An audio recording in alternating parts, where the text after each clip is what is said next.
কারণ ওই সময়টা তো আমি আমার প্রপার টাইম আমার বাচ্চাকে দিয়েছি, ওই সময় সাকিব প্রপার টাইম বুবলিকে দিয়েছে বা বুবলি সাকিবকে দিয়েছে। এটা আমি জবাবদিহি করতে যাব, আমার পাশে কে? আমি কাকে জবাব দিতে যাব? এটা আমার ঘর। সবকিছু অবশ্যই সুন্দর শালীনভাবেই হয়েছে, বা আমি যেটা আপনাদেরকে ক্লিয়ার করব কয়েকদিনের মধ্যেই। শাকিব খানের বিয়ের ঘোষণা দেওয়ার পর এবার মুখ খুলেছেন শাকিবের সাবেক স্ত্রী অপু বিশ্বাস। বুবলির নাম না বললেও ইঙ্গিতটা তার দিকেই। অপু বিশ্বাস বলেন, আমার ঘর ভেঙেছে, তখন এত করে বলার পরও তার মর্ম বোঝেনি। এবার তাহলে আমার ঘর ভাঙা এবং নিষ্পাপ বাচ্চাকে বাবার স্নেহ থেকে বঞ্চিত করার অভিশাপ তাহলে কার্যকর হয়ে গেছে। সংসার ভাঙার কষ্ট কেমন তা কি এখন তুমি বুঝতে পারছো?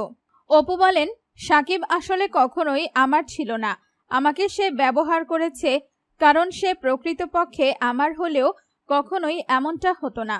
অপু জানান, তাকে আমি অনেক বুঝিয়েছি, সে বোঝেনি। সে আমার সংসার ভাঙা এবং সন্তানকে বাবার স্নেহ থেকে দূরে সরাতে ব্যস্ত ছিল। তখন তো বুবলি বলেছিল, আমি যদি স্ত্রীর দায়িত্ব ঠিকভাবে পালন করি তাহলে সাকিব তার দিকে কিভাবে যায়। আমি এখন বুবলির কাছে ঠিক একই প্রশ্নের জবাব চাই।